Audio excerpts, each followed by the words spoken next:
Hello, beautiful people. Welcome to another live podcast with me. It's Naomi Tato, live and direct from the City of Light, the City of Links, Dubai, United Arab Emirates. Today, we are speaking with someone whose journey crosses continents from Africa to Dubai and then from Dubai to Congo. We will be unpacking his experience, the realities of relocation opportunities in Africa and what it is like or what the journey really looks like. So sit tight as we bring him on stage, streaming live and direct from Congo.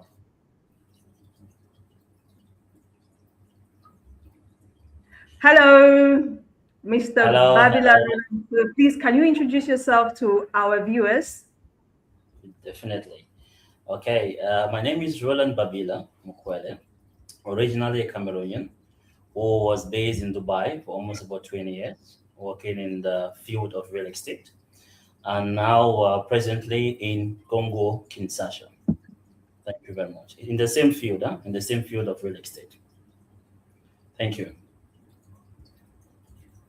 All right. Thank you so much, Mr. Babila, for that wonderful introduction that you've given us. Thank you so much. First of all, I am drawn away or I'm blown away by your regalia, what you're putting on. I just want to know what it represents because it's really entering my eyes, as the normal West African is going to say. So, can you just Yeah. introduce yourself again? Not really again, but telling us what your regalia represents, please. Okay, perfect. I can do that. So basically, I'm putting on a gondola, okay, which is a typical traditional wear for royalties or for notables. Congo Kinshasa has given me an amazing opportunity to be considered as one of the notables when it comes to our community. We are talking about the Cameroonian community over here in Congo Kinshasa. We are talking about the investment portfolio community over here in Kinshasa. We are talking about the Cameroonian community back home in Cameroon. So I've had opportunities of dining with kings and queens, which is what you can now see most of the time, even professionally. When I work with Safricourt, actually, as the general managers of sales in Safricourt, you will find that even in all our events, I always like presenting myself like this because I don't only represent Africa, I represent a continent and I represent a whole concept of ideas. So that's why you see most of the time I appear with a traditional regalia called gandola. Thank you. All right. So thank you so much, Mr. Roland Babilat, for that um, communication because it makes us get to understand what you really stand for. You are a very cultural person, and so you're representing not only the job that you were hired to do, but you're representing where you're coming from, which is an amazing one too. So to start, to get into what actually prompted this podcast in the first place, would love you to actually let us know or give us a synopsis or probably a summary of who you were in Cameroon and how you left Cameroon to Dubai, because you said you were first of all in Cameroon, then you moved to Dubai, then Dubai to Congo. So just give us that. Let's know. Yeah, let's have a rapport with you on how the journey was. Yeah. Okay. Thank you very much. It's this is a question that a lot of people ask me, and if I have to be honest, it's a very funny scenario, and it's a very funny experience. But trust me, by the time you get to understand, or by the time I get to share with you the story, it's a story that has changed the lives of so many. Well, before I left Dubai, before I left Cameroon, I was actually a teacher. Before I left Cameroon, I was a teacher in computer maintenance. And, my idea of traveling to Dubai was not what I went to Dubai to do. Now, we talk about in those days. I traveled to Dubai, we're talking about 20 years ago, you know. Dubai was not as renowned as it is right now. We did not have a lot of opportunities in which you can see informations on social medias and all whatnot as you could see them right now. So my going to Dubai was based on, I can say the word I can use is imagination. Okay, it was based on imagination. Why? Because I had some friends back then who had their own kind of businesses that they were doing. When they come to Dubai, they do the business that they came to Dubai to do. They come back to Cameroon, these guys are just throwing monies around, and I'm like, wow, you go to Dubai and you make this amount of money, and they're like, yeah. In Dubai, somebody like you who is teaching computer maintenance, they can be paying maybe 1 million francs CFA. You understand? In 1 hour. Me being so ignorant and there was no social media opportunities at that time, as it is right now to use. I didn't have any contacts as well in Dubai. I was like, wow. I actually forced my parents that I must travel to Dubai. You understand? With the concept that Dubai, you literally you pick money on the street, literally, due to the impression that I had from my friends, which were not sincere. So, with that being said, that was how I traveled to Dubai. I had my little business that I was doing. I had a shop in Boya. I was selling clothes, shoes, and all whatnot. I had to stop my business. I sold my shop in Cameroon, took all this money, and then traveled to Dubai. Just when I got to Dubai, then reality hits. Yes. When I got to Dubai, I saw that, whatever I was imagining in my head was not the case. Dubai is a land of those people that are determined to make it. It's not a place where you just go and you think that because of the fact that you are in Dubai, the Dubai that you see in the internet, the Dubai, the Burj Khalifa, the Dubai Mall, a lot of our African brothers, they believe immediately you step your feet into Dubai, you are made. Whereas it's not the case. You have to be able to put in the work. Because yes, of course, Dubai has favored a lot of people. There are a lot of Africans that are doing perfectly well in Dubai. They have changed their lives, changed the stories of their families and everywhere, and people around them, and they are all based in Dubai. You get the point. So the irony here is that gather as much information as you can before you move. Be in Dubai, be in Europe, be in America, be in anywhere, which is what I did not do. So okay, that was how I transitioned from Cameroon to Dubai. Now, if we want to talk about my experience in Dubai, it's we thank God. It's been the grace of God. Today, I will say I'm a real estate guru. How my my cousin always calls me. My cousin who is based in Dubai, Nabila, how she always calls me our real estate guru. I would consider myself a real estate guru right now, but to tell you the truth, I did not even know the meaning of real estate when I left Cameroon. It is the truth. I did not even know. And to think about the fact that all my years in Dubai, I've done only real estate. I've not done any other job but real estate. So when I got to Dubai, this is how it happened. The first, how was it? As of that time, we get only 1 month visa, which is renewable. So they give you a 1 month visit visa, and then you can renew the 1 month visit visa. And for you to renew the 1 month visit visa, you have to go out of Dubai to renew the visa. So as of that time, there was this country they call Kishem. We have to go there, make like 2-3 days, and then your agent in Dubai is going to renew the visa, send you back the visa, and then you come back to Dubai and stuff like that. I have no idea, no information. I was so ignorant. When I got to Dubai, I was relaxed. 1 week, 2 weeks, I didn't know if there was anything existing like CV or whatever. It's after 2 weeks when I started interacting deeply with people, and they say, so you are working? No. Yeah, which visa? I want visit visa. Okay. How long is your visit visa? I knew there is nothing like visa change. One day, someone had a look at my visa, and the person says, do you know that as you are here right now in Dubai, you have just 1 week more. After 1 week, you have to go out of Dubai to do a visa change and come back in. I'm like, what is visa change? The person who took my money for visa is another long story. Okay. So I was like, what is visa change? They said, no, you have to go for visa change. You have to change your visa. You have to come back and you have to make CV because it's only a company that can give you a stay in Dubai. I'm like, wow. Okay. You understand? So imagine my frustration considering the fact that I've sold my shop and because of the fact that I'm the first son of my parents and I was doing okay in Cameroon before I traveled. So my dad is actually connected to this life. So he's listening.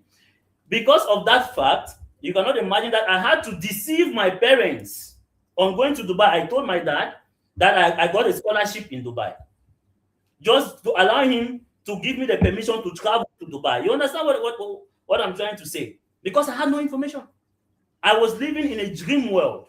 Now, how am I supposed to tell my parents who have told them that I got a scholarship to travel to Dubai? How am I supposed to now tell them that you see my visa that I came here is remaining just 1 week and I have to come back to Cameroon after I've sold everything? You know, the 2 or 3 weeks that I've been in Dubai, enjoying myself, I was using the money that I made from the sales of my shops and all my savings, thinking that everything it's how can I say ice cream for me because I've entered into Dubai. A lot of people are still suffering from that mentality till today. Okay. That was how it happens, and due to no job, right up to the last day that I was supposed to travel and go back to Cameroon, whereas I've already given up. There was a time, I think that was about two days before my return ticket, my return date. There was this how can I put it? I think I will use the word mission, where they take people from Dubai to go and work in Afghanistan and something like that. I don't know if that is still existing in Dubai. You know, you go and work in the military base in Afghanistan, and then they hire you guys from Dubai. And the contract that they give you to sign, it is mentioned on top of the contract that your security is not guaranteed. Your salary is not being paid to you in cash. You have to give your next of kin bank account details in Cameroon because they are sending your salary to Cameroon, not to you over there in Afghanistan. You know, I signed that contract. I was willing to go to Afghanistan rather than going back to Cameroon. And as God will have it, the day that we were supposed to travel, we went for medicals and I failed medicals. Why? Because they said I'm having high blood pressure. So I'm a liability if they travel with me because anything can happen. So you can just die anytime. So I'm a liability. That was how I did not travel to go to Afghanistan. I was left back in Dubai. Now, the day of which my flight was supposed to be that night, I got up that morning, met one of my friends while we were living in the same villa, that I've called him for an interview. Even he himself, he didn't know the interview that they called him for. He said he's going for this interview in JLT, Jumeirah Lake Towers. I'm like, my flight is this night. Now, what am I doing in the house? Let us Kukuma go together for this interview. He said, but they didn't call me for the interview. And I said, I know. I have money in my bus card. If I don't use it, I'm traveling this night. So let us go. If I'm sitting home, I'm thinking a lot. Let me just go. Let me accompany you. That was how we went to that real estate company in Jumeirah Lake Towers. They interviewed my friend. It was an Arabic lady, Madame Nafisa. She interviewed him, and after the interview was done, they asked us to leave. As God will have it, I said, I'm not leaving. I said, I'm not going anywhere. So the lady was amazed. She was like, did they also call you for the interview? I said, no, they did not call me for the interview. He said, so why are you not going? I said, no, I'm already here. So just interview me.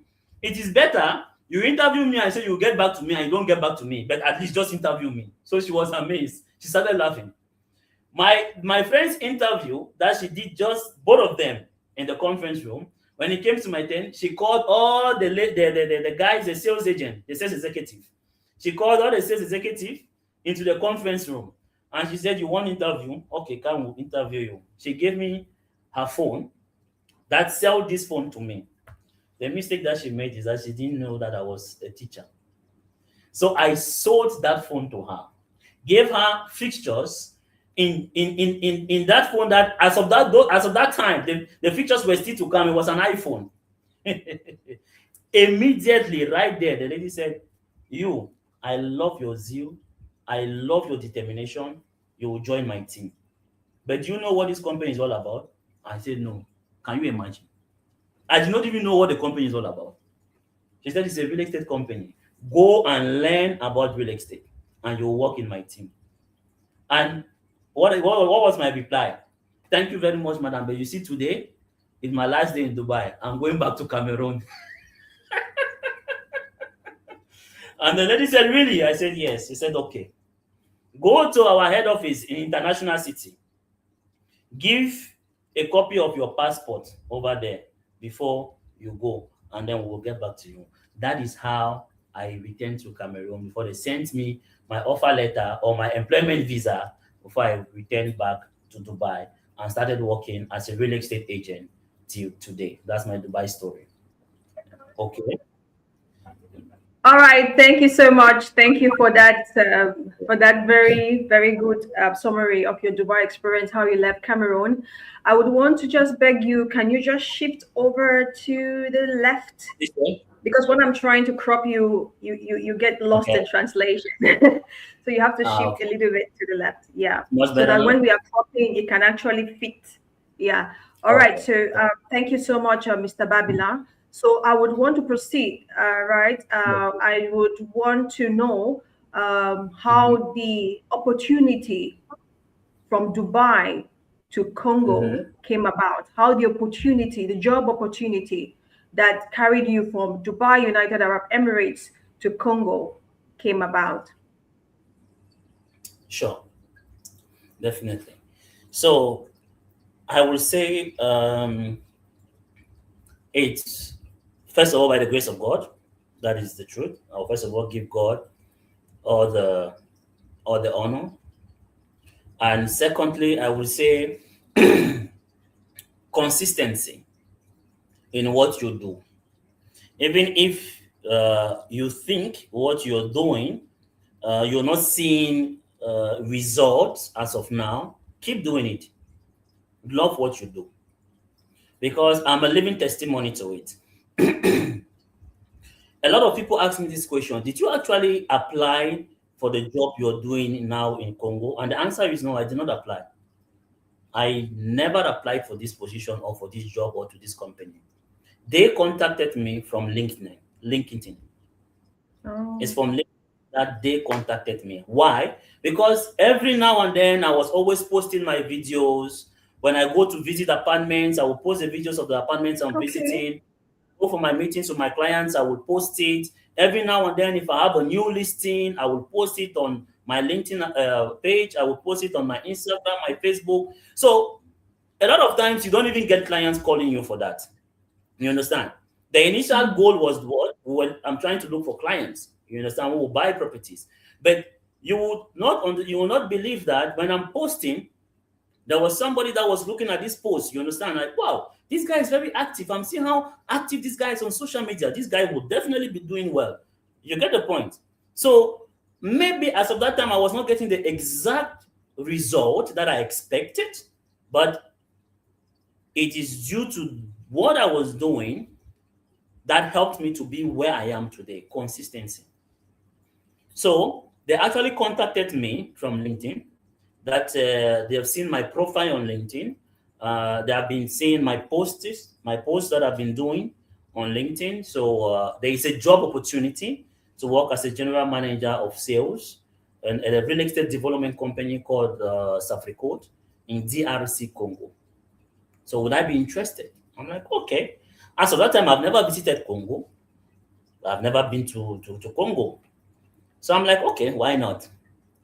Now, as God will have it, I did my research about Congo, and before I even did my research about Congo, I was opportuned by the special grace of God to meet the CEO of the group of companies, which Safricode is one of the companies under the group. I was opportune to meet him in Dubai. We had a cup of coffee, we shared some ideas, and he told me, Roland, I love your vision.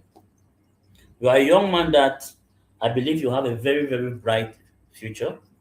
And he asked me that, do you know about Kinshasa, Congo? And I told him the truth. No, I don't know about Kinshasa, Congo. I've never been there. He's like, okay, this is what we will do. Why don't you come and visit Kinshasa for a week? see the company, see the town, see the city, see the place. And then after 1 week, you come back to Dubai and then you make up your mind. You make your decision if Congo is where you want to relocate to or not. So that was the deal I had with him. I'm like, okay, why not? The day that I even had the coffee, the cup of coffee with him in Dubai Mall, I went with my wife actually. So we're having this discussion with my wife with us. And then he asked my wife, so will you give me the permission to take your husband for a week? Let him come and visit Kinshasa? And then she was like, okay, why not? That was how I came to Kinshasa for 1 week. And trust me, when I got here, I was amazed. It was wow. When I saw what Safipod is putting on as real estate development, as construction, the quality, I was like, wow. Even in Dubai, you will get this quality when you talk about top developers, and even more. Then we get now into the CMA. We get into the competitive market analysis because, of course, within this 1 week, I had to study the market. I had to study the Kinshasa market. I had to give my report, okay, of what I think about the Kinshasa market, of what I think about our product.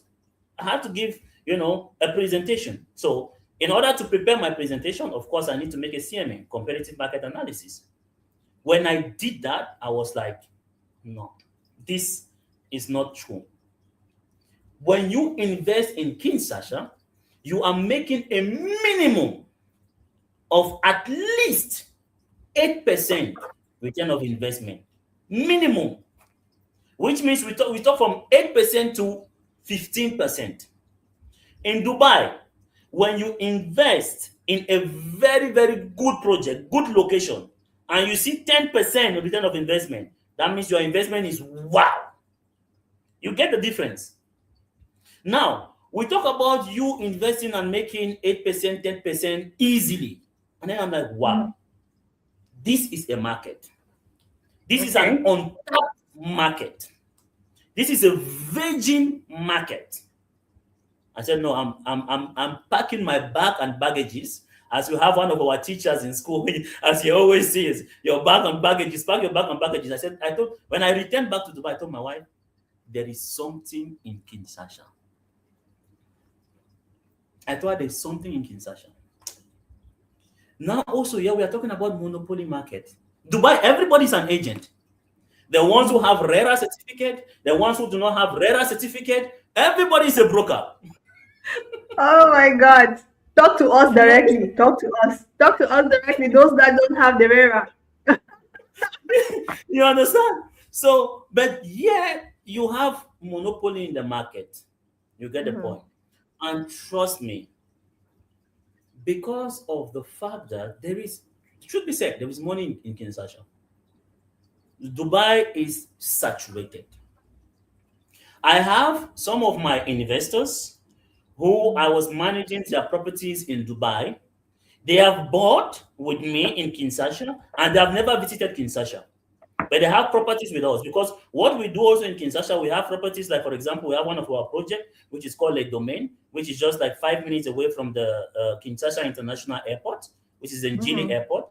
Imagine we are giving a 2-bedroom apartment over there for 120,000 US dollars, which is very, very, very, very, very cheap as compared to other projects that are here in Kinshasa.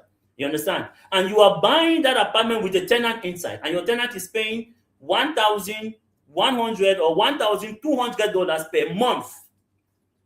You understand? So excuse me. Let's do the math, huh? Because if approximately it's 120,000 US dollars, the tenant is paying approximately 110,000 or 120,000, then it's probably 9 to 10%. This is what I'm saying. Return on investment. You imagine you're making 10% directly. And this is not we are not talking about somebody who is buying like no offense, our sales pitch in Dubai. Okay, if you buy now, you should be expecting this ROI in the next 1 year, in the next 2 years, in the next 3 years. You see, this area is going to develop. We are not giving that pitch that's basically the pitch of the off planner. You get the point. So we are not giving that pitch here. Yeah, we are giving you a pitch. We are telling you, okay, you invest this money, you are paying on the first. We are doing the act de vente. We give you the title deed, and the end of that month, you're getting your $1,200 net into your account. This is what we Okay. do. You understand? And the market of Kinshasa is growing rapidly. It's and I'm opportuned to experience this new market. You understand the new growth. So I always quote an example to my clients. I always tell them that you see Kinshasa right now. Kinshasa is like Dubai in, let's say, 2008. You get the point. When we have Iranians coming into Dubai and pushing in millions upon millions and upon millions in Dubai Marina and Palm Jumeirah. Go to JLC. 20-40% of, in those days, we're not talking about now that most of them have resold their apartments. We're talking about when we started real estate. Almost 40% of all the apartments in Dubai Marina, in Jumeirah Lake Towers, were all for Iranians, because these guys were pumping money. They saw the future of the country. Congo Kinshasa right now is at that level. Okay. Exactly. So that is a little brief of how I transitioned from Dubai and came to Congo Kinshasa. All right, that's a very good one. Taking into consideration that you did not apply for the job, that's a No, I very good didn't. one. They saw you on LinkedIn. That's an Yeah. amazing one. So we are talking now to our brothers and sisters who are actually listening to us. I don't know how many people are here, probably two only, because see, they don't know about LinkedIn. But LinkedIn will open you opportunities that your CV cannot. So you need to actually get on LinkedIn to make those profiles, because see the role you left from a normal sales manager in Dubai and you jumped up to a general manager in a foreign Exactly. country as general manager, because of LinkedIn. So LinkedIn is something that is so professional, and every other person who is looking to expand their career growth or expand their career needs to be on LinkedIn, right? Because that's where you got your breakthrough from. So let's Yeah. get into the next question, which is apparently like the first impression, right? When you got Okay. to Congo, because you said Okay. you went there twice. Apparently, they told you to come and see for yourself, Yeah. and yes. And then, secondly, you came back to Dubai and you told your wife, "Okay, wifey, I we have to pack and we have to get to Congo." We have to So we have let's to talk move. about the second time when you came and you packed all your belongings, your baggage and your baggages, Yeah. and you went to Congo. What was like your first impression when you got there? We really want to know.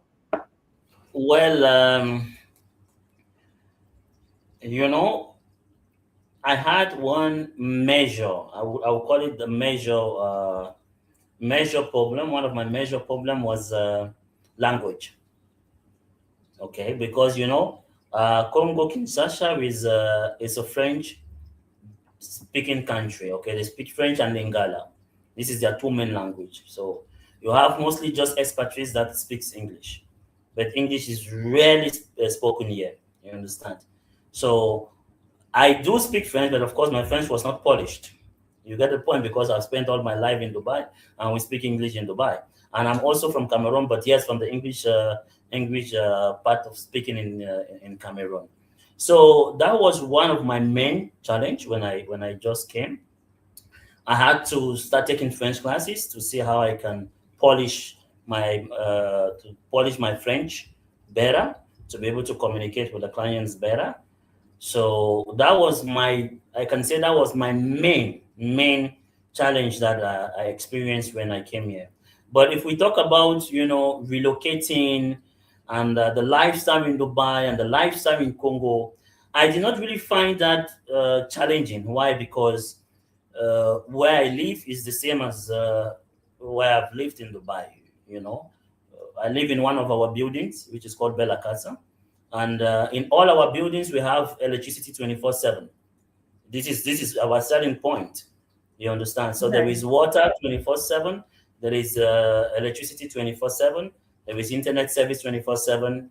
We have a swimming pool. We have a gym. So it's the same. There is a security. It's a gated building with security guards outside, inside. It's literally the same experience that someone will get in Dubai, even more than what some people do get in Dubai. You understand? So I will not say the transition based on that aspect. It didn't affect me in any way. I was blessed enough that the company gave me an official car with a driver, so that was also a plus. You get the point. So the transition wise, it was good. If we talk about, okay, people will say, but we know Dubai, you can easily get stuff. There are big supermarkets, but again, this is Congo, this is Kinshasa, it's Africa. We are blessed, or we are opportune that all those big supermarkets that you have in Dubai, we have them here. We have like JJ Mart, which is the same as Nesto. We have like Newleys. We have there's so many big supermarkets, same as what you will have in Dubai, like the likes of like I said, Nexto, West Zone, and all whatnot. We have same here, and they're giving the same quality of products that you will find in Dubai. So lifestyle, it's been amazing for me. I'm talking about me right now. I don't know about the experience of another person, right? So talking about me, the lifestyle, the transitioning has been good. Okay. Okay. All right. Yeah. So you talked about you not knowing French. So French was a very big challenge for you when you got there because you're from the English part of Yes. Cameroon, even though Cameroonians, not the bigger part of Cameroon speaks French, but you're from the English part. So let's Yeah. talk about other challenges you faced as a Cameroonian living in Congo. Let's get the other challenges if there were any other challenge. Yeah. Okay, so basically, I wouldn't say there was any other challenge. Why? Because you know, we have a lot of Cameroonians over here actually, but the concept is we have the French-speaking Cameroonians over here, not the English-speaking Cameroonians. You understand? So we have a lot of them over here, and especially for me, considering the fact that I'm answering Babila, Babila happens to be also a Congolese name. Oh You yes. understand? Yes. Yeah, you're So right. Congolese is Yeah. also Babila. So if I don't tell someone, it's very difficult. And a lot of people have told me that I have the looks of a Congolese. You got the point. So if I don't tell someone, it's very difficult for this person to understand that no, this person is actually from Cameroon. The way they easily pick it is probably my accent because I don't have the Congolese accent. You understand? And then I speak from my friends. You will know that this guy is not a Congolese. You It's understand from the way I speak. Elena. You understand? And Yeah. how can I put it? I don't speak Lingala. So if I meet someone and then the person speaks in Lingala, the person will see that I'm struggling probably to respond. Then the person gets to understand that I'm not a Congolese. You understand? But apart from that, I haven't failed any challenge, not Okay. being Congolese working. Instead, the people, they are very welcoming. That I have to say. The Congolese people, they are very welcoming. They are very nice people, and how can I put it? There is no sort of discrimination over here when it comes to the Okay. Congolese people. No, anywhere you go, they will always welcome you. It doesn't matter your status. How can I put it? You have money, you don't have money, or whatever. They are very, very welcoming people. That's for sure. So I've not had that challenge of me being a Cameroonian working over here in Congo and stuff like that. I've really not had that challenge. Oh, okay. All right. That's Yeah. wonderful. That's a nice one. Okay, so we would need to know what are the advantages living and working in Congo? We need to know because my eye is looking towards Africa because I know Africa is an emerging market. So my eyes are geared towards Africa. So Mm, what would you tell me about the advantages if I mm, decide to leave Dubai because I'm in Dubai mm, presently, streaming live from Dubai. If mm, I decide to leave Dubai and I said, okay, Congo is mm, my next stop, what are the advantages and disadvantages mm. working in Congo? Very good question. Amazing question, actually. You know, when I get even some clients, I'm going to take it right at the aspect of my clients, okay? When I get even some clients enter into my office and then they see probably some of my awards and certificates that I had in Dubai, and then some of those people who have had opportunities of probably getting in touch with me from social media, because I have a lot of clients who contact me from my social media's account. Let's say, for example, from my Facebook page, from my LinkedIn. So those people definitely they go and check my profile, correct? Before they contact me and they're like, okay, we are interested to buy an apartment in Kinshasa. So those guys have checked my profile and they have seen that, oh, see the numbers of years that this guy has spent in Dubai, and now he's acting as a general manager of Safricot in Congo Kinshasa. So I always get this question a lot: why will you leave Dubai to come to Africa? You get the point. Why on will you, especially someone like you that has been in Dubai for a very long time? That means you've mastered Dubai, correct? And it shows that Dubai was working for you. Because if it wasn't working for you, you will not stay in Dubai for that period of time. You get the point? Yeah. So why would somebody like you that Dubai was working for you, why will you leave Dubai and come and you're comfortable in Congo? Yeah. That brings us to the question, correct? Now, the only reason why I will do that is because of the advantages that Congo has, which is the question that you are asking. What are those advantages? Yeah, definitely. I need to know. So, first of all, the kind of job I do as a real estate agent or a real estate broker, God has blessed today. I'm a real estate, I'm a general manager of a real estate development company. For me, I've always had one zeal. You get the point? And my zeal is satisfying your client. Now, there is no way you can satisfy a client who is an investor without him making money in his investment. I don't know if you understand what I mean. Yes. Thank you. It's very easy to satisfy your clients over here in Congo than in Dubai. That's the first advantage. You get the point. Now, when it is easy for you to satisfy your clients here in Congo, for example, when it's easy for you to satisfy your clients, it means that it will give you more recommendations. Because when they are satisfied, they will recommend more people to you. To you. You are growing massively in the business. If they are satisfied, they will trust you with more opportunities. That is still good. By the time they are satisfied, they trust you with more opportunities, they refer more people to you, you are making more money, which is the end point. More money. Definitely, because yeah. we make money now. You get the point now. You understand? So these are just some of those advantages. You get the point? And there is one of our videos because we are doing like a review of the year. We have one of the videos on Safricot page as well. That we're just like trying to do a review of how 2025 was, and I happened to partake in that video, and I gave a short word or a short speech on that video. I said the joy that I derived in 2025 was the joy that I saw on the client's faces when we did the delivery of our project. You understand? When they came to get the apartment. When a client gets his apartment and you see how satisfied he is, it's a different experience. You get the point? And if a client calls you and says, Roland, merci beaucoup mon frère. Les idées vous j'ai déjà donné à moi. Papa, merde. Cette idée-là, c'est très très bonne idée. Would you understand? Somebody calling you and the person is, you can understand the gratitude from that person's heart that you made him buy a property, which is not your money, it's his money.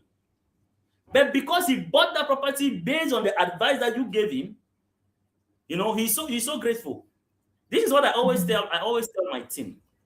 I tell my team that we are making money, no doubt, from commission. That's very good money. But we are intermediaries. Okay? We consider ourselves to be how can I put it, transporters. You get the point? Advisors. That is the job we do. Why? Because the property you're selling doesn't belong to you. The money of the person who is buying the property doesn't belong to you. But now you should be able to convince that person to buy that property. That is where you make your own money. You get the point? So, convincing someone to buy something, in marketing, I'll tell you something. You can market a bad product and sell it, correct? It's very possible. And someone can market a good product and sell it. Now, the satisfaction of the person who is marketing a good product and sells the good product is different from the satisfaction of the person that is marketing a bad product or a product you are not sure about and selling that product. This is a very big advantage for me over here in Congo. Why? Because if I talk to a client and I tell a client that if you buy this property at this amount, I can assure you that after 6 months, the value of this property will increase. And I'm speaking with fact, and it will definitely increase. And I'm telling the client that if you're buying this property today, I'm assuring you that you are getting this amount of money every month, and it is the fact. You get the point? It's different than you assuring a client based on anticipation, which is what we used to sell in Dubai, and it was working, or it is still working. You get the point. So you're seeing the different advantages now. Yeah. So those are the advantages. So you can sell with ease. You can sell. You know that you're going to get referrals. You understand? I'm building a very positive network. It is very difficult to build a positive network in Dubai. You know why? Because you might be doing your best, but probably maybe the developer will do something else. You get the point? You might be doing your best. The developer might want to give the best, but maybe that area or the community, it's something else. Why? Because in Dubai, you as a developer, you develop your tower, but their community belongs to somebody else. So that community is something else. The plot which is next to you, you don't have a say about that plot.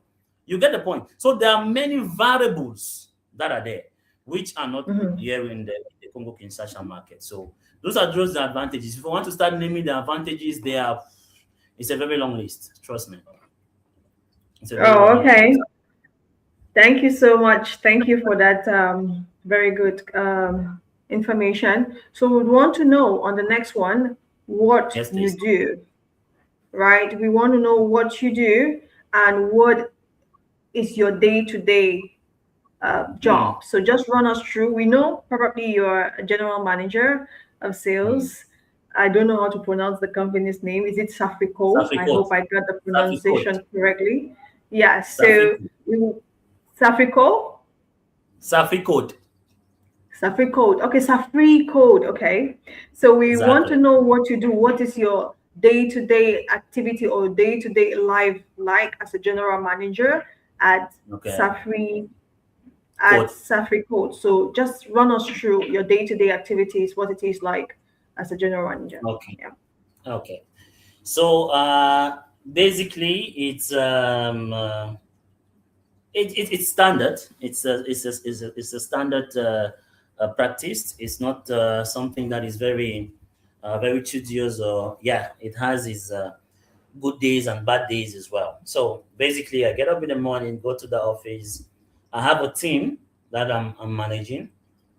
I have a meeting with my team. Ask them what they're supposed, what are their their daily tasks. See where I can come in adjusting their daily tasks. Set up goals because we have daily goals. Set up daily goals. See based on our weekly goals that we had, what has been done on those weekly goals.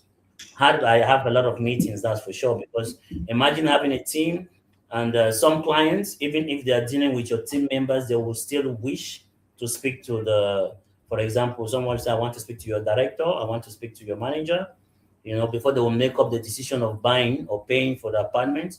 So imagine then I have to start making my schedule to make sure that I have these meetings with the sales executives and their clients, check emails, which is very important.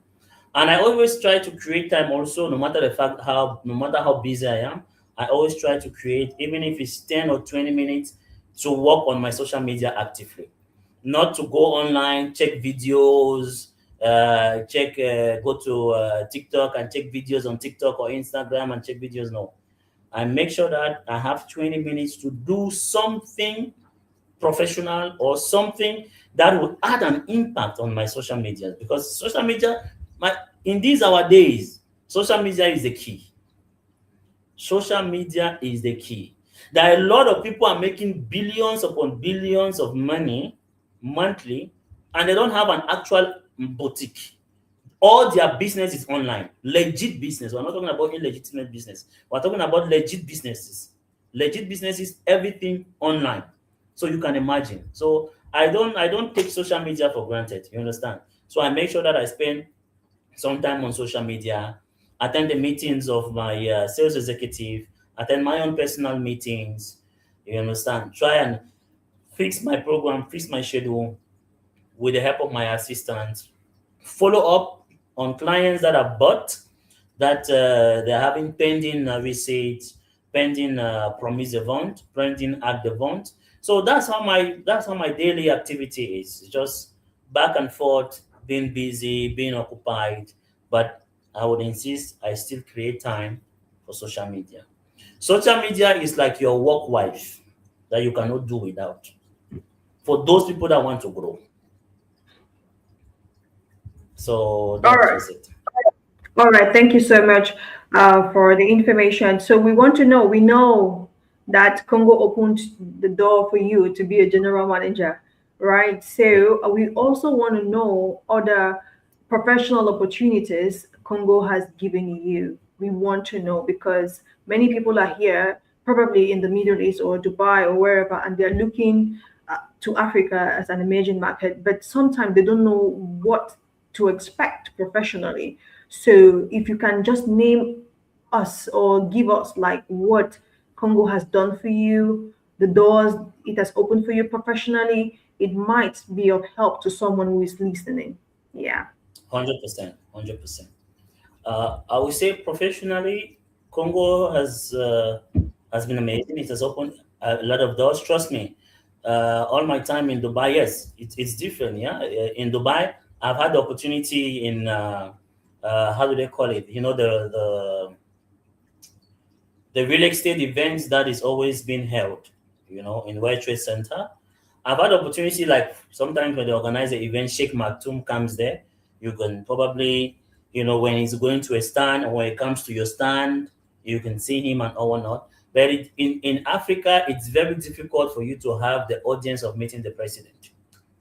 I, for one, have never even had the opportunity of meeting the Cameroonian president, President Paul Biya, but I've had the opportunity of meeting the president of DRC Congo, President His Excellency Mr. Felix. You understand? So that is an amazing opportunity that Congo has given me. You understand? To be able to meet the president of Congo. Secondly, professionally, again, I will refer to my social media account, which is my LinkedIn account. A lot of other companies have contacted me to offer me job opportunities based on what they see on my social media, on my profile. So it's an amazing opportunity also. You get the point. That's two. Three, uh, being in Africa, I will not say Congo, I will say Africa. Being in Africa has given me an idea or the opportunity to deal with some very bright minds. You get the point? Some very bright minds. And there is a lot of opportunity here. A lot of opportunity. I'll tell you something. Only, how can I put it? I will use a phrase, okay? We have our Nigerian brothers, some of our Cameroonian brothers that will know. We have an actor, Zubi Michael, who says, "Who no go, no no." You Yes, understand? definitely. Oh, you get the point. So only those who've been able to travel out, taste how outside is, when you come back now on base, then you start seeing things different. You know, Definitely. if we want to rewind this interview to when we started, when I said when I left Cameroon to go to Dubai, you would understand that my conception back there was totally different. My conception of Africa was totally different from my conception of Africa now. You get the point? As of that Yes. time, we don't want to japa. Is to japa, just comot. When a food you want to take a comot, just comot. You understand? But we never sat at one moment to think about the opportunities that we had and what we can use those opportunities to do. I've seen a lot of people travel to Dubai and did not make it, went back to Cameroon, and they are successful now. A lot of people have that story. You get the point? So what I'm trying to say is, wherever you are, now we are saying this thing out of experience because we've experienced the both. You get the point? But wherever you are, being in Cameroon, being in Dubai, being in Europe, being in America, whatever thing you're doing, put in your all to do it. But be truthful with your spirit. Because there are some people, even your spirit tells you that this place is not for you. But they just think that how would they now survive in Africa? The Africa that they know. You understand? If you're intelligent, if you have the opportunity, because you might be intelligent, but the opportunity is not there. Yeah. If you have the opportunity and the means, try and do something in Africa. You understand? Because like I said, there are so many bright minds here in Kinshasa. You understand? Okay. This I for one, I'm a living testimony. You get it? When I was in Dubai, I would say probably to travel, leave Dubai, go to another country and come back just like that. It was you have to plan to travel. You get my point? Yeah. Yeah. In 2 years that I've been in Kinshasa, if I want to count, I've traveled to almost about, if I'm not mistaken, it should be almost about 15 different countries in 2 years that I've been in Kinshasa. And I'm talking about countries all over the world, in Asia, in Europe, in different African countries as well, in South America. I've been in all these countries. You get the point. This is an opportunity. There are people that are in Africa that they are making money, that traveling is not a prayer topic for them. Definitely. You're right, sir. You get it? Yeah. There are people that are there that are making money. The only thing is just that you should be able to know what you want to do. Because that's what is killing a lot of people also. People don't know what they want to do. You understand? Life is not easy. And nobody says life is easy. And even me sitting here is by the grace of God. It's not by my power. It's not because I know too much. You get the point? It's not because I'm the most intelligent person. It's not because I'm the most experienced person. It's not because even that social media, I use social media a lot. There are people that are using social media more than me. You get the point? So, but the irony is, be consistent on what you do. You, for example, I'll take you for example. We made our first interview, that was almost about 3 years ago, if I'm not mistaken. Yes, sir. You get the point? That's before you went to Congo. Exactly, before I traveled to Congo. Before I even had the opportunity of coming to Congo. When I did the first interview with you, I never even knew that there would be a day that I'll come to Congo. You get the point? But look at you today. You are continuing. That is what we call consistency. You must have definitely had your hookups, the challenges, but you did not leave those challenges to say, this interview master, I'm not making anything from this. I beg, my concentrate, find my work, will help me, or my put most of my time. Even if you're working, let me put most of my time just on my job. You understand? Yeah. There must have been difficulties, but you do not let those difficulties. There are always difficulties. There are always. You get the point. And if I have to even say it here, if I have to say it here, I've been doing this for quite some time. You've stayed in Congo for 2 years, and I interviewed you before the Congo idea came up, or they reached out to you to come over to Congo. Yeah. And earned a dime on social media yet, but I still So you, keep on pushing. I just want to give people the information. I want people to make informed decisions. Yeah, because I noticed that some people travel and mhm. they don't have any information, especially the valuable ones, and they come over and they have issues and they start blaming the system and so on and so forth. Mhm. That's why you see me, I keep moving forward. Yeah. And I admire that about you, you know. I admire that a lot about you. A lot of people should be able to take that as a drive. You know, there was something. I'll just say something over here. I'll take this opportunity and say something. When I was in Dubai, when I was working in the real estate, there was a time that things were very difficult. Nothing was moving. You understand? People were Mhm. advising me, well, this real estate thing is not for you. Let it go. Find another work. Find another work and do it. Leave the real estate work. You know, if the work where they pay na only commission, 2 months, 3 months, never close the, you go chop na. You get the point? And I kept Mhm. saying something. I know that this job is for me. And it did like Jangi. You hear as we don't talk now, matter for language. He hears we don't talk am. Say you don't dey constantly for this thing. Me now so I dey for go on 2.5 years old. And me and you make that interview like 4 months or 5 months before I want travel. So that's almost about 3 years ago. You get. So if you just say 3 years ago when you interview me, before one interview me, probably you already started doing this. You are not making money. A lot of people would have given up. But you see, if you don't put up your mindset on Jangi, one day it will reach your turn where you go chop Jangi. Definitely. And I'm at turn it always now I chop my Jangi. You Yeah, understand? definitely. So Mm-hmm. it's a motivative word. A lot of people are putting in their sweat out there. Trust me, people are doing their best.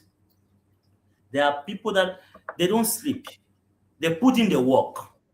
You understand? But they don't Yeah. see anything coming forth. And they're like, but people say that we put in the work, you have to put in the work, but I'm putting in the work and I'm not seeing anything coming forth. The only thing I have to say to that person is keep doing what you're doing. Trust me, the day that God wants to bless you, you see, even the Bible says that all the years that the cankerworm has eaten, He will give it back to you in a millionfold. That is how it will come. Because the devil is just using an opportunity. You will put in the work, oh, and by the time it has reached 90%, when you just need to you just need to persevere a little bit, yeah, for that 10% to add, let it get to 100% for your blessings to come. That is where all kinds of tribulations and temptations will start coming to your ear. This thing that you do, you cannot make money. You can never make it in this thing. Leave it, and then now you will leave it, and then you start another thing from zero. It's just so persevere, put in the work, especially if you believe in what you are doing. If your spirit tells you that what you are doing is what you're supposed to be doing, put in the work. It will definitely come, it will definitely pay off. That's just it. All right. Thank you so much for that very wonderful advice. Yeah, Thank because you. it's really, yeah, you're actually talking to me too as well, because sometimes it's really very hard when you're putting in the work and nothing is, it's not yielding anything. Yeah, so Mm, let's get over now to Dubai versus Congo, right? mm, So mm. if you compare Dubai and Congo, what are the biggest differences? Okay. Dubai versus Congo. Well, uh, if we want to talk about safety, apart from the scenarios or the situations of Dubai today, Dubai is more safer than Kinshasa, Congo. That's true. Okay. If we want to talk about, of course, the lifestyle, Mm-hmm. Dubai has a better lifestyle than that of Okay. Kinshasa, Congo. Uh, if we want to talk about opportunities, do you understand me? I would say, truth be said, Dubai, you will probably have a lot of more opportunities than Congo. That's the truth. You get the point. Okay. Now, if we want to talk about settlement. For me, Congo is much better than Dubai in the aspect of settlement. You get the point. If now we are specific, because the first comparison that I gave was general comparison. You get the point between Dubai and Congo. If we have to tell ourselves the truth. Now let us talk about a comparison professionally. Right? If we want to compare Dubai and Congo professionally, I would say Congo has better opportunities than Dubai professionally. We'll talk about the real estate profession right now. Okay. You get my point, right? Yeah, we'll talk about real estate profession. Dubai has better opportunities. Congo Kinshasa has better opportunities than Dubai. And I forgot to mention something here. Can you imagine that the properties here in Congo are 2 times more expensive than the properties in Dubai? Can you beat that? You're just telling me. I'm telling you, yes. It's 2 times more expensive than the properties in Dubai. Why is that? Yeah. Because the market is at wow. You will rent a 2-bedroom apartment, let's say in Gas and Khal, where I'm living in, okay? Which is the city, in Gas and Khal. 2-bedroom apartment, you will get it not less than, let's say, approximately $3,000, $3,500. Because we use more of dollars here than Congo CFA. Yeah. So we use more of dollars. So you get it. Wait, let us do some calculations so that you'll be able to understand what I'm trying to say. So you're getting a 2-bedroom apartment for $3,500. We take this times 3.65. So we're talking about 12,000 dirhams for a 2-bedroom apartment. In 12,000 dirhams, you know the kind of villa that you will be living in Dubai for per month. This is the rent, rent per month. Yeah. This is a rent per month. A lot. In Dubai, with that money, you'll be living in a 6-bedroom villa, probably in Jumeirah Road, with 6 car parking. In the palm. In Palm. You understand? So imagine the difference. And we don't have availabilities. I'm talking about our project. We don't have availabilities. All apartments are rented. There is no available apartment for rent. And see here, there are tenants requesting to rent apartment, and there's no apartment. So imagine at that price. Do you now see the advantages? Yeah, I see. That's wonderful. Imagine someone who has 5 properties over here in Kinshasa, and someone who has 5 properties in Dubai. How much is the person who has the 5 properties making as ROI per year as compared to the person who has properties in Dubai? This person is making almost 4 or 5 times return of investment than the person who has properties in Dubai.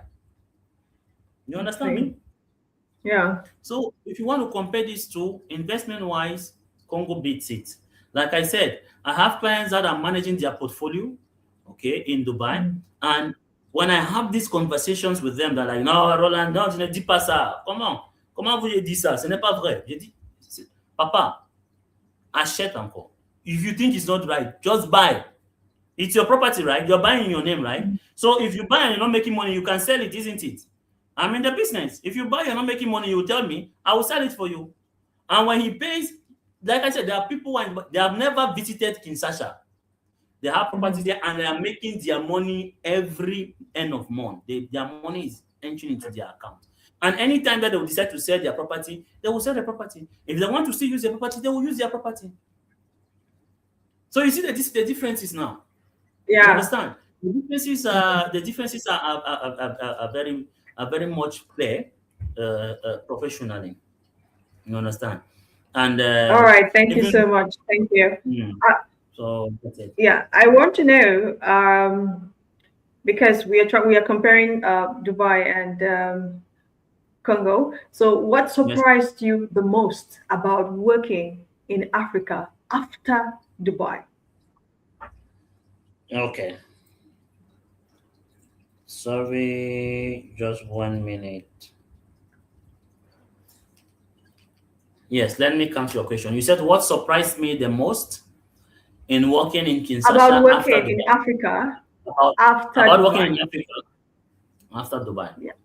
I would say I will come back again to basically their opportunities. You understand? Mm-hmm. And what Africa has to offer. Are you understanding me? You Mm-hmm. know, again, see, I'll tell you, when I was in Dubai, you know, when you see Emma selling a property for 1 million dirhams, you're like, wow.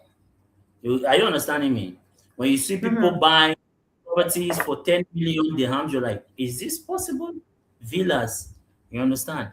Now coming to Africa, I see that people buy properties of, 500,000 US dollars, like somebody who is buying a property of 500,000 dirhams. Are you understanding me? Mm-hmm. Now, if we, I like working with calculations. Just give me a minute. So if we talk about $500,000 times 3.65, so that means the person who is buying a property of $500,000 is equivalent to the person spending 1.8 million dirhams. Yeah. You get the point? Now, but the Yeah. person buying a 500,000 is buying just like that. It's easy. But 1.8 million, almost 2 million, we're talking about you buying a villa, no? There's no villa in Dubai for that price, Habibi. Yalla Habibi, Business deal. I I will said a give business you deal. I will give you a 3-bedroom villa in Dubai, in Damascus. Damascus too. I'll give you a 3-bedroom Not villa villa. for one point It's five going to million. be a townhouse and it's going to be off plan. Okay, no, not off plan, but townhouse. Townhouse is considered as villa, no?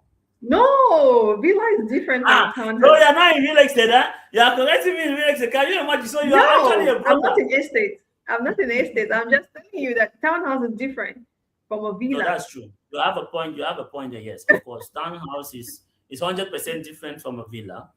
Thank you for Yeah. the correction. But my point here is, with this amount of money, correct?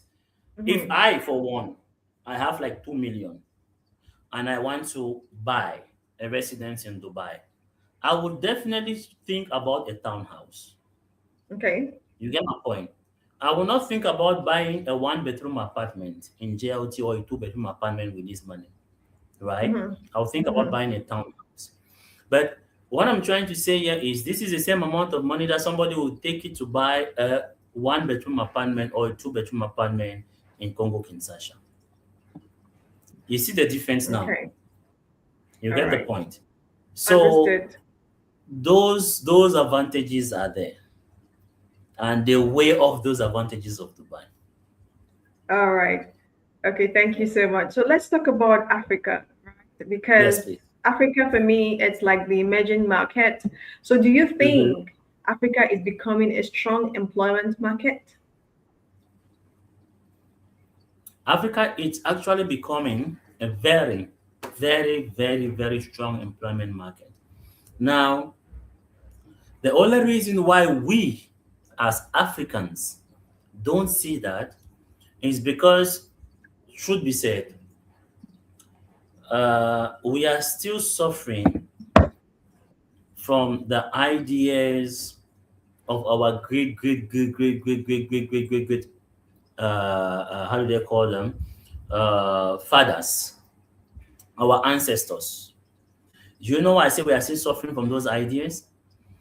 Because, trust me, even right in Cameroon, in Douala, and when it comes here in Kinshasa, in Congo, you have a lot of very big companies, big establishments, and when they want to look at people to work on prominent positions, they will prefer to hire Arabs, Europeans, rather than hiring Africans. It is the truth. Are you understanding me? Yeah, I'm So, understanding. it now falls back to us as Africans to Mhm. try and make something out. We should make our importance should to be known. I don't know if you understand, if you get where I'm trying to go to, because trust Mhm. me, a position that they will hire you as an African and pay maybe $5,000, they will hire a European or an Arab in that same position and pay he or her $10,000. That is the harsh reality. You understand? So that it But happens even in Africa. in Africa, yes, of course. So it It's means they more don't in even Africa. believe in their own talents. I'm telling you that it's more in Africa than even in Dubai or in Europe.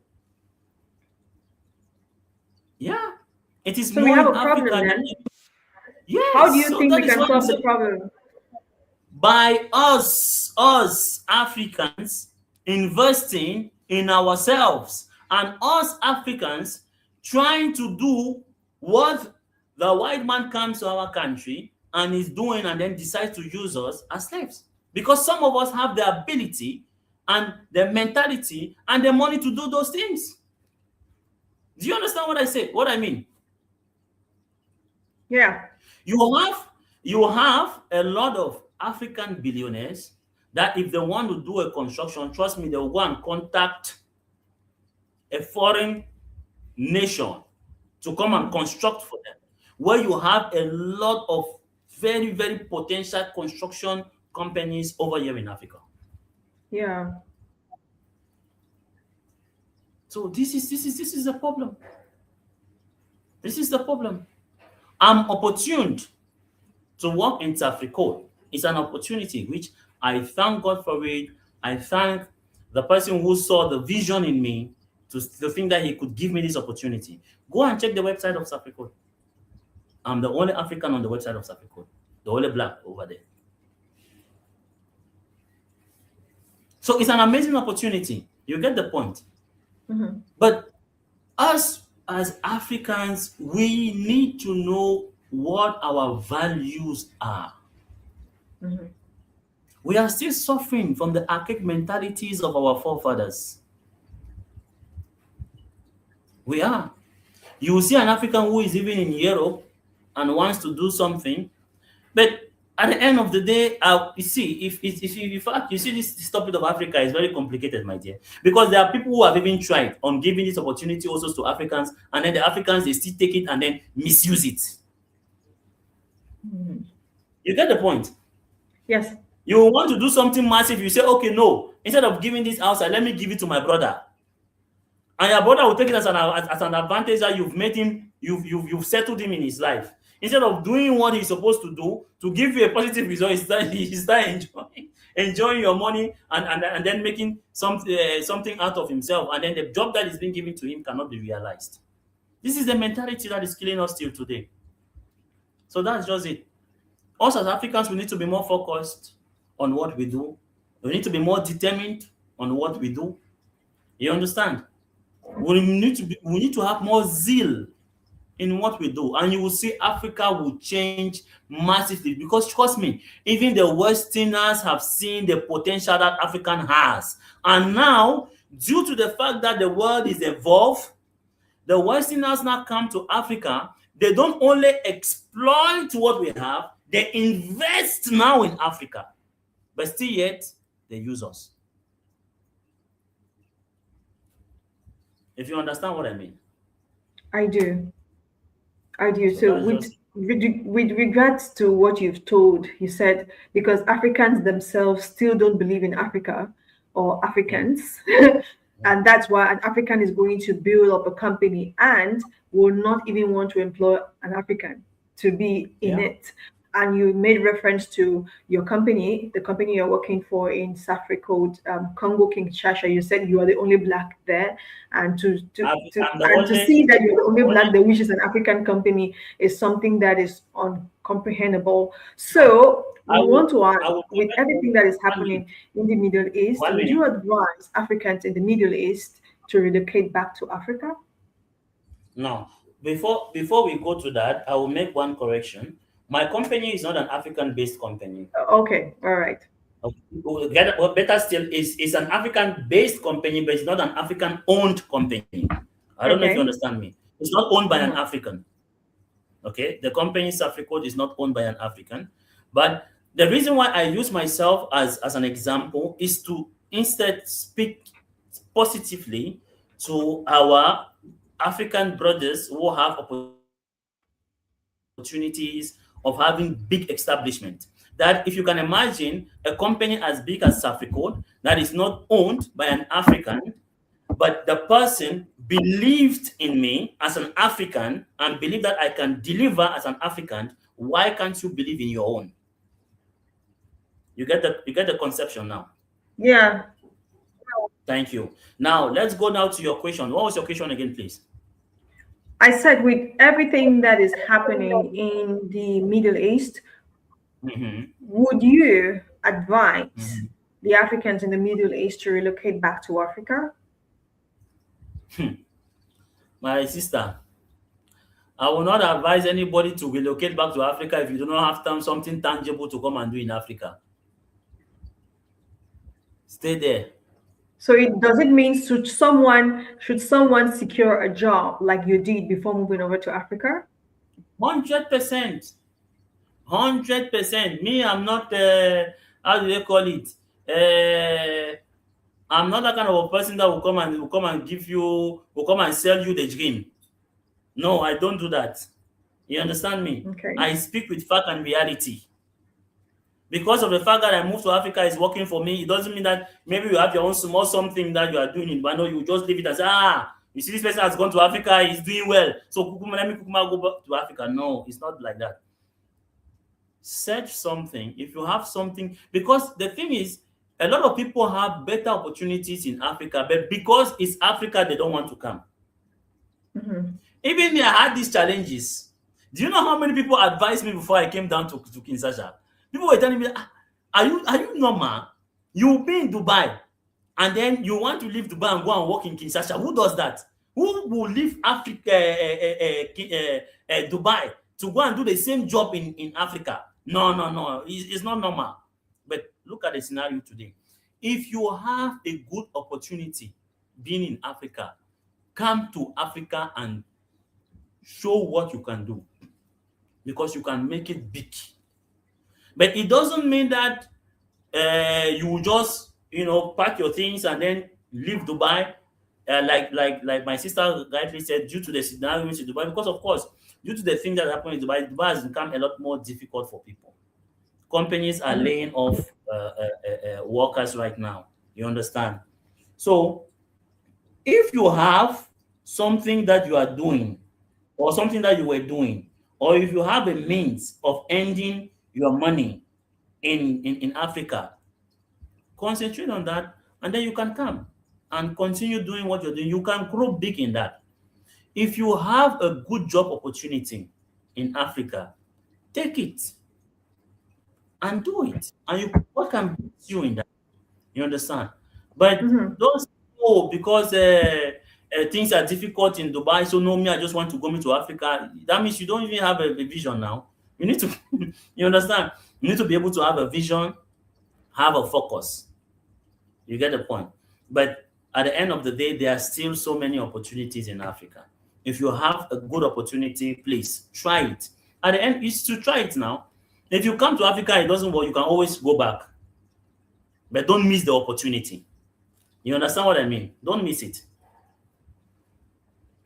All right, thank you so much. So we want to know, should someone be looking at this and thinking probably Africa is the way to go, because there are some people who are really very on it to go back to Africa. So what industries are fast growing in Africa right now that the person who is looking at Africa, like, this is where I have to be, this is where probably I'm going to grow. So what industry should they be looking at right now? Okay. First of all, I would say general trading has always been an industry from our forefathers that has always been successful in Africa. General trading. That's why you see Chinese, they'll come and open companies here. Go to Douala, see how many Chinese have companies over there. You understand? You get my point now. General trading has always been an industry that has been successful in Africa. But yes, general trading has its challenges about finance. You get the point, right? For you to enter into general trading, of course, you need finance, right?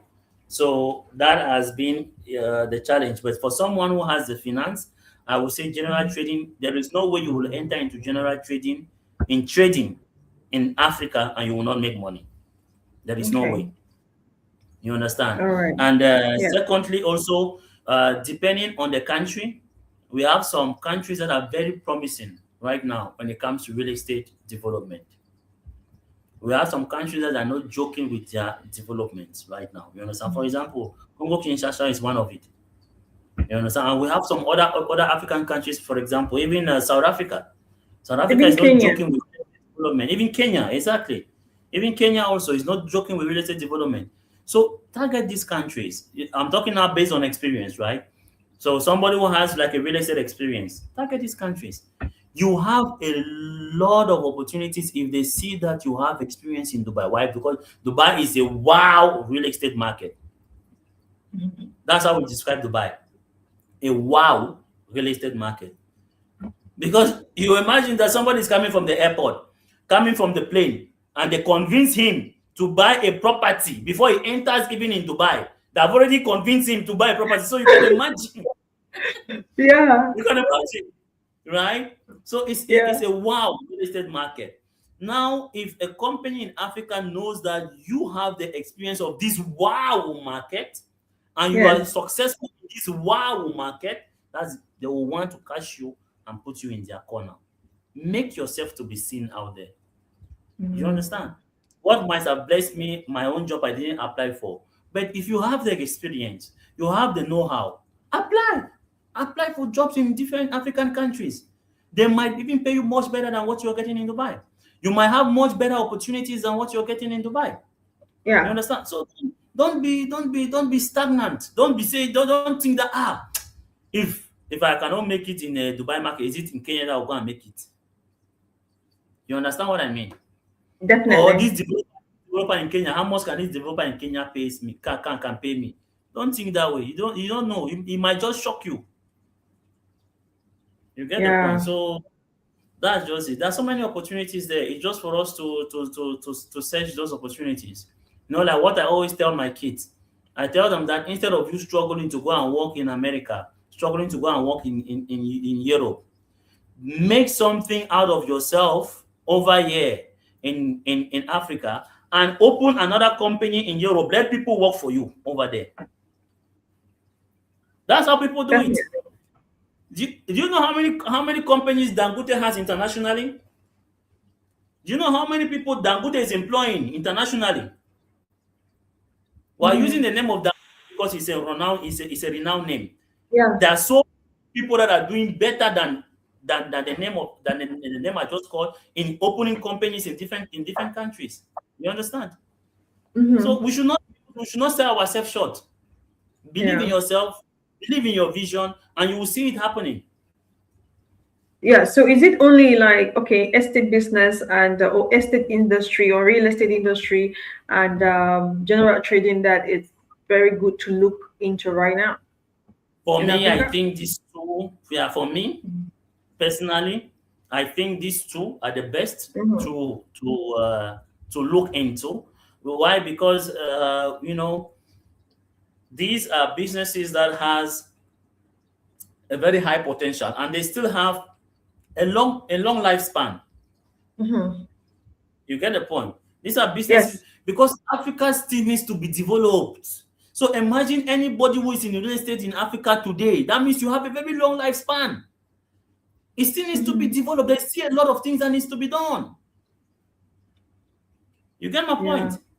Yes, sir. So and general trading to the next 1 billion years, general trading will exist. You Yeah. understand? It will exist. Mm-hmm. You get the point now. So again, like I said, everybody has his own field. You get the point, right? Yeah. So if there's somebody who is in the field of communication, you understand, like journalism, uh, I no was offense, thinking but agriculture too. It's another industry you could look into. Yeah. it's very, very, very, very, very promising, especially here in Africa, when you have the right contacts. Are you understanding me? Because Yes. you know how many stuffs are being imported. So imagine you have the right contacts, you have the right technical know-how, you have the right Mm-hmm. opportunity to produce those things that are being imported.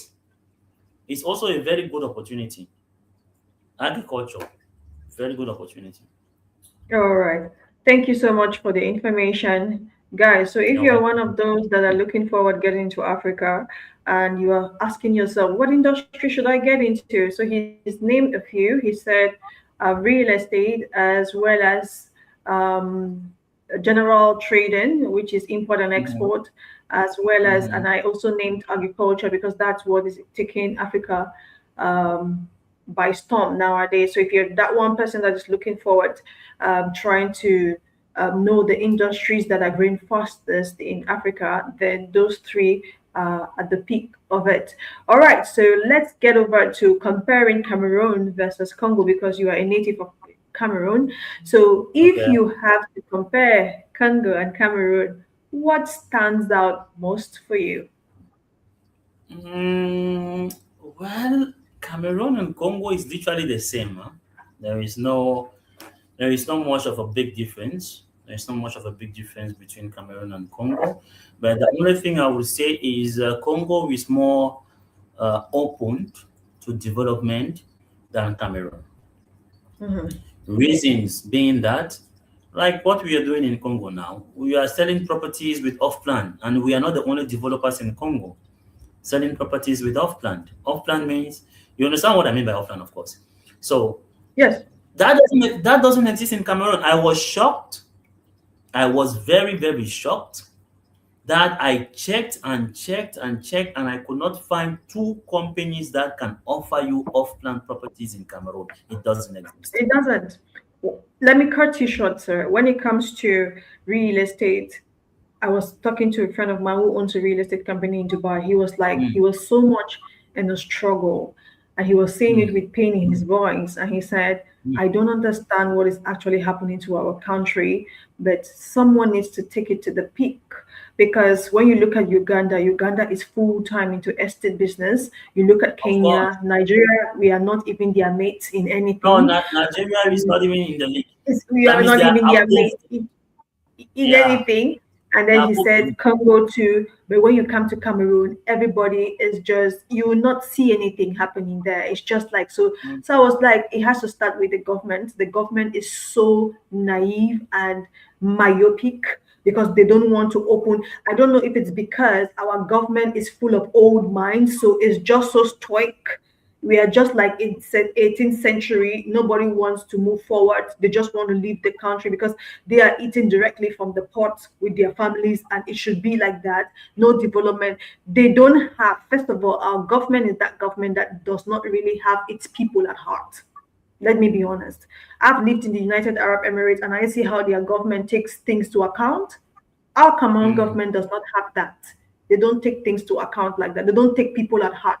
It's just about mm, dishing from the government coffers into their family pockets, and that's it. So I was like, and then when it comes now to the layman giving out their lands, or you cannot. It's going to be hard for you to find or 10 people owning the same yard or land, like 10 hectares, that want to actually give you for development. It's going to be hard yeah. because we Cameroonians have this selfish, I don't know if I'm going to say selfish mindset. Like, no, even if so, you can have five, let me say 10 different people are having lands in a place.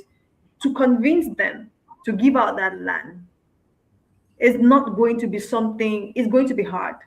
So now in Muyuka, because that's what I'm familiar with, so they are trying to Mm, break the, how do they call, they're removing the, Muyuka has a large land when it comes to the yeah. rubber plantation. So they're removing the rubber Correct. plantations, and then they're giving the land to the chiefs. So for As those you who are really have. actually interested in developing what you're talking about, like estate business, they can go Mhm. now to the chiefs and get those lands. But I will tell you for free that those chiefs are bottlenecked. They will want to kill you. They can sell Of that plot of course. land to like 10 different people. So it's Of it's course. it's it's like a canker worm that has eaten so deep into the system that we need, as Cameroonians first, we need to look at our country from the backside. and Mm, try as much as possible to remove that cankerworm from ourselves. If not, mm, before we start pursuing the government. Really, that's mm. just my own take. Seriously, Yeah, but I will tell you something. that's just my own take. No, that's what you've said. What you've said is 100% correct. I'm with you 100%. But you will see the main problem that we'll have first is the government. You know why? Because, like your second point, the government was the first, which was 100% correct.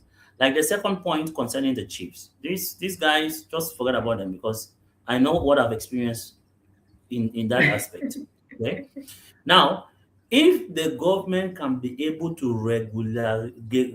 to put in some regulations, positive regulations that will bring in developers.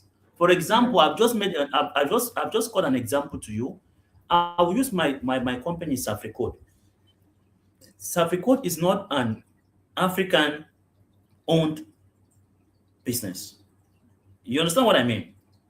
Now, even our competitor, or let's say another very strong real estate developer that is out there in the Kinshasa market, which is called Modern Construction, is also not owned by an African. Mhm. You get the point? But we are the ones, how can I put it, throwing buildings everywhere.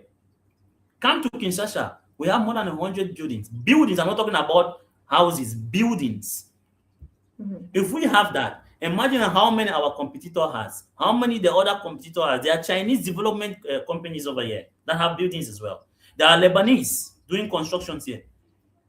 These are opportunities. Now, when we put up all these structures, which country is getting developed? Is it not Kinshasa? It's It Congo is. that is getting developed. It's DRC that Mhm. is getting developed. Mhm. You get the point. But this is what our leaders need to understand, that you do not only think about today, you think about the future. When they put in these opportunities, my dear, I will not lie to you, we have Cameroonians who have money, Yeah. money, raw cash. That these guys, they don't even need to partner with anybody to make an estate. Look at what you are saying now. What are we saying? Go to Nigeria. Every billionaire has an estate. Every billionaire has an estate of his or her own. Obi Kubana just opened, that's he bought hectares of land, opened an estate to put Kubana Street, and you know what he did? In developing that place, Obi Kubana said, anybody who comes and buy a land, automatically when you buy that land, you get 90 bag of cement free. That means you buy, you must develop. As you buy, you must start construction. Mhm. Do you understand the business mindset? Yeah. He said he has set a goal that within 1 year, this estate should be livable. So imagine inside about, maybe that estate will have approximately, let's say 500 buildings or 500 Mhm. villas or townhouses, like you said, 500 townhouses. And Mhm. in each townhouse is giving 90 bags of cement. It's a business strategy. 90 bags of cement is not small money. Do you understand? But Mhm. trust me, why can he do this? Because the government has given him the opportunity. We have potential Mhm. people that can also do this. But can they do it? When probably before you want to even acquire that land for you to be able to give it out for investment, the government has, with taxes, with amounts for you to pay. So if you finally buy that land, how can you now start selling that land and doing the gesture of what he's doing? So our government needs to help us because we have a lot of potential Cameroonians outside there that can come and change that country. They I come. hope so. The question With the is, can vice they come? president now, who is the president's son, I don't know if that's going ever going to happen. Yeah. So It's with already this, announced. It's that's what already I announced. heard. That's what I heard. I heard it, but when I heard it, it was still on speculations. Is it already That's what I official? heard. I'm not even concerned about when I heard that. I was like, I don't care. No, no, no, no. That guy, no, that guy cannot do that. I'm not sure. I'm not sure he cannot do that. Eh, that means we're into a monetary system now. So it's a Yes, kingdom then. You should just change it to a kingdom now. yeah, it's No, crazy. no, no, So, no. so would you No, consider? Would you consider working in Cameroon in the future?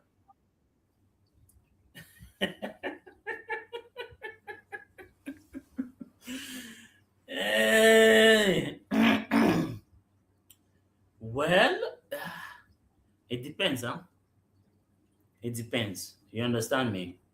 Mhm. So being sincere and being serious, just like the same response that I gave when you asked if would I advise anybody due to the scenario right now in Dubai for anybody to just leave Dubai and come back to Africa. It's the same response that I will give to you right now. If in the future, maybe after I finish my contract or my term of service with Africode, an opportunity comes in Cameroon that is better, much, much better, why not? I would consider. Mhm. But apart from that, uh, well, I myself am doing my own real estate with the development in Cameroon, Okay. personal real estate development in Cameroon in Boya. Okay. So people should watch out for me. It's just All right. it's just That's behind nice to know. my four pack, behind my four pack. I'm trying to construct what we call guest house, a Okay. series of guest house. Yeah, a series of guest houses. So it's under processing. It's under construction. I've started already. So Okay. that's what I'm doing. And then again, I'll come back to your point. Even before I started doing that, I was looking for partners. You will not see any partner because everybody is scared. You understand? Nobody believes in the vision of Cameroon. But I believe that Cameroon will change. And when development comes into the country, you will see the difference that will be in that country. You know why?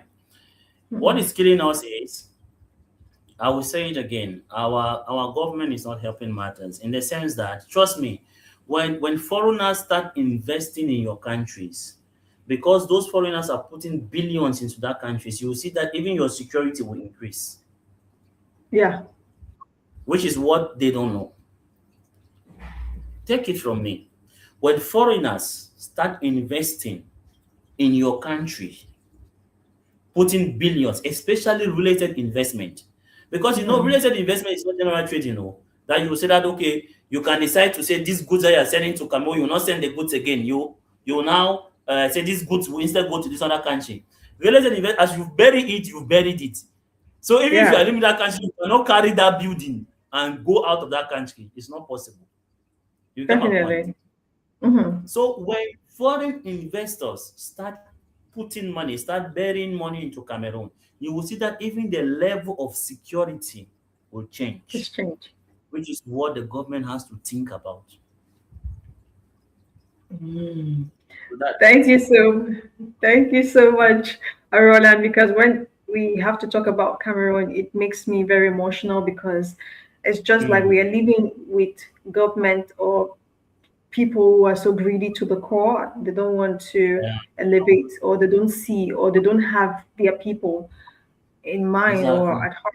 Yeah. So, on the next question, we would want to know what advice you would give Africans abroad considering relocation. Mm. Okay. So based on that, I will just say before you relocate, not only to Africa, maybe to another country, please Mhm. do your studies. Information is power. Okay. Make sure you have good information. It doesn't matter if you are Cameroonian. If you want to relocate back to Cameroon, have information about what are you Mhm. going back to Cameroon to do. You understand? See, I'll tell you something. I have this experience. A lot of people, maybe you are in Dubai, you are struggling, you've worked, you've saved your little money, okay, and then you say that no, you have the vision, you get the point, and you say no, I cannot continue suffering. I've saved a little bit of money, I can start something out of my life. Are you getting my point? But Mhm. without information, a lot of people make very bad decisions. And at the end, all the money that they have struggled, they have worked over all the years, this money disappears like that because of the bad decision that they made. Now they start regretting that if I knew, I would have just keep working in Dubai and saving my money rather than coming to Cameroon and wasting this money. You get the point? But that happens because of lack of information. If you decide that you want to Definitely. go and open, for example, a company or a snack bar in Cameroon, check where you're opening that snack bar. Are there existing bars in that area? If you open a snack bar in that area, will it be successful? If you think that you want to probably build a house to put it out for rent, check where you are building that house.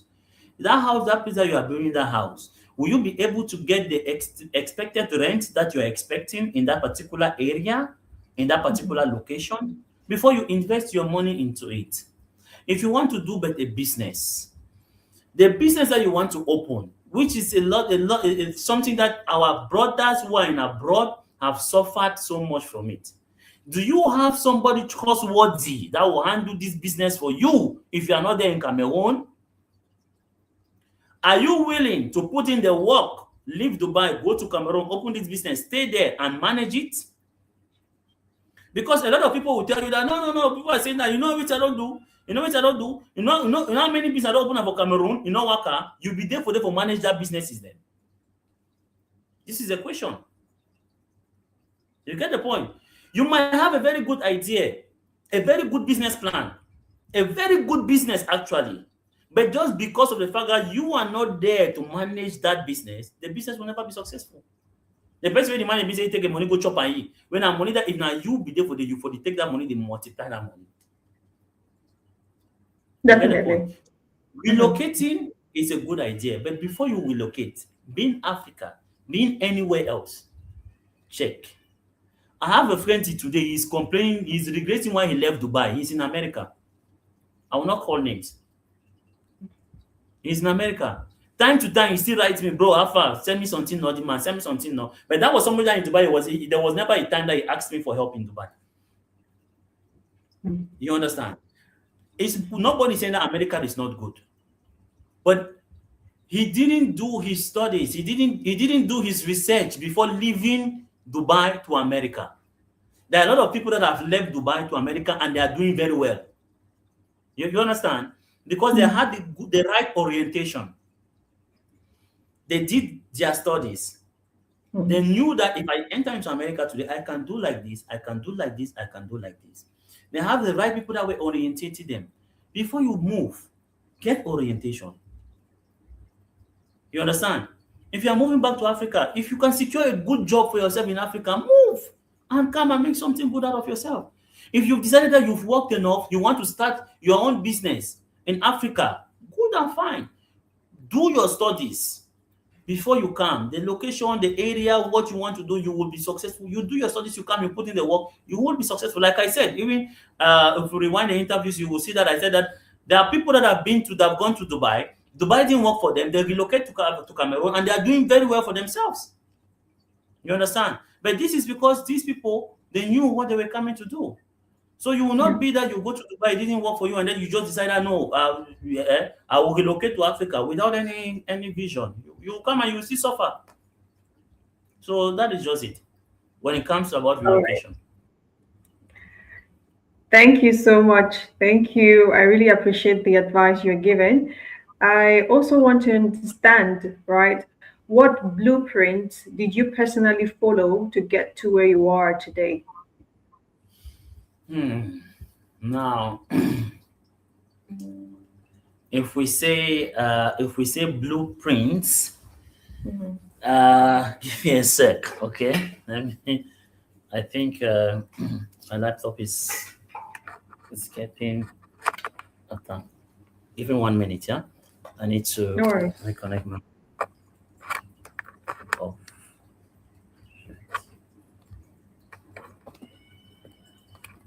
yeah, yeah.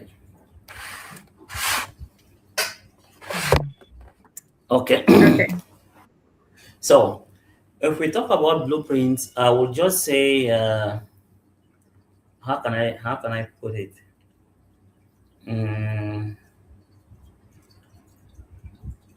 even when I started my career in real estate, I had uh, I had a vision mapped out. You understand? I had a vision mapped out, and no matter the difficulties that were there, no matter the challenges that were there, that were popping up and coming in, I kept to that vision. You understand? And I'm a lover of Nigerian movies. When I see how people struggled from nothing to become to something, you understand? Mm-hmm. It's always been something that has always given me the drive.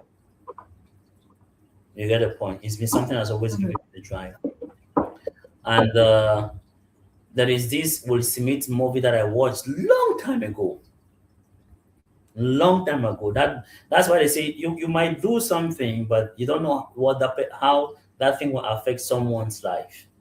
I'm Yeah. sure Will Smith doesn't even know that there's somebody existing like me, but trust me, that movie has played a very vital role in my life because every time that I think of giving up, when I think about what he went through in that movie, it's like an anchor that holds my ship and says, I move forward.